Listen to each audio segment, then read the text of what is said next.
I'm in online teaching containing the same chapter in geography. I'm going to start with the explanation about the global warming in this video.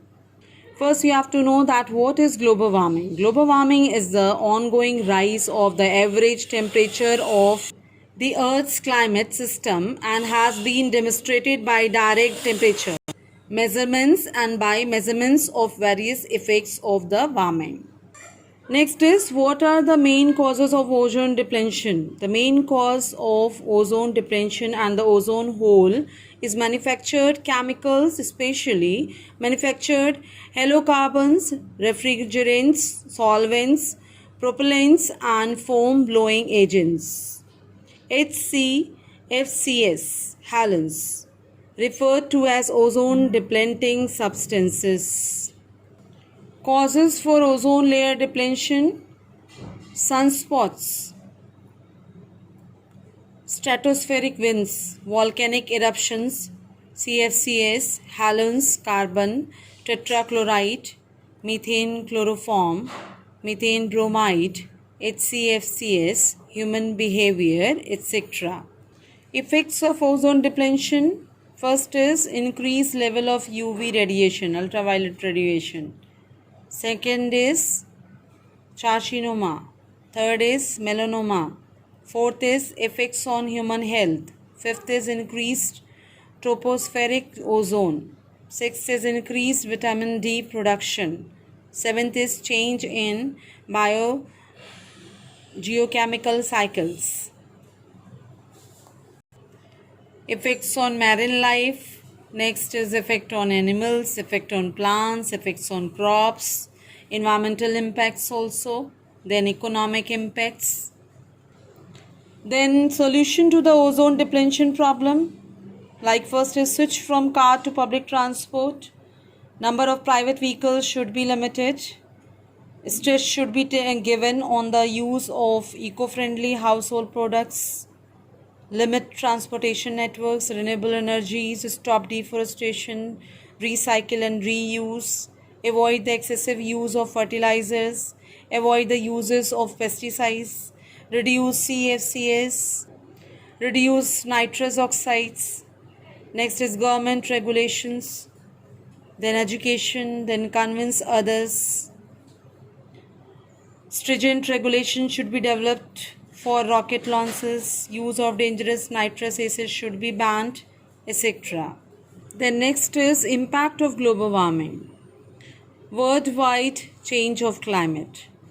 The prime effects of global warming are the ecological and social changes caused by rise of temperature and thereby change of climate, rising sea levels and decreasing ice cover in the northern and southern hemisphere. Next is meaning of climate change. It means a change that persists over a long period, 30 to 35 years, according to World's Meteorological Organization. Due to global warming, the surface temperature of the earth will increase to a great extent. Changes in rainfall patterns and frequency of extreme weather conditions. Change in the climate may be due to natural causes like the increase in the sun's radiation because of the depletion of ozone layer.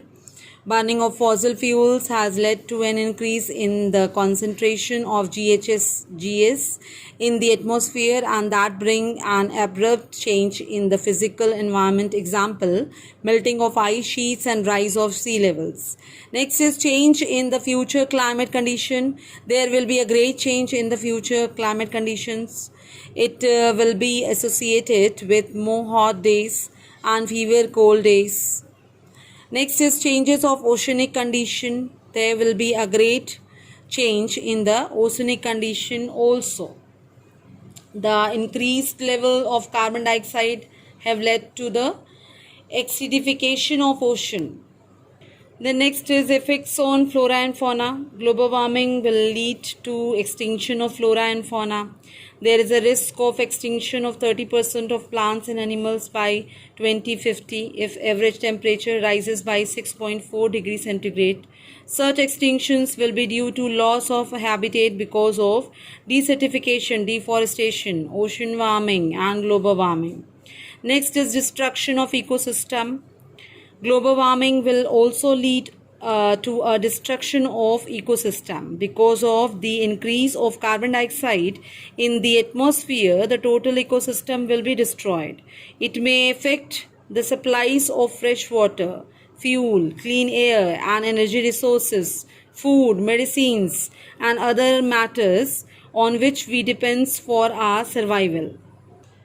Ways to minimize global warming. These are: industrial pollution should be reduced, laws should be implemented for the conservation of forests, addition of carbon dioxide in the atmosphere should be reduced, further increase of CFCs in the atmosphere should be reduced, use of fossil fuels should be minimized, stress should be given on the use of hydroelectricity, solar power, wind power, wave energy, etc.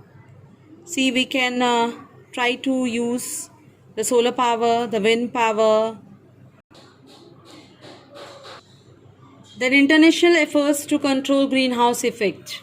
Global warming is serious threat to human civilization. Therefore, the UNO has come forward to meet the challenge. The UNFCCC, United Nations Framework Convention on Climate Change, sets an overall framework for all the countries. In that convention, it was agreed that the future global warming should be limited to below 2 degrees centigrade or 3.6 degree Fahrenheit, which is relative to pre-industrial level. Earth Summit was held in June 1992 at Rio de Janeiro and it was signed by 154.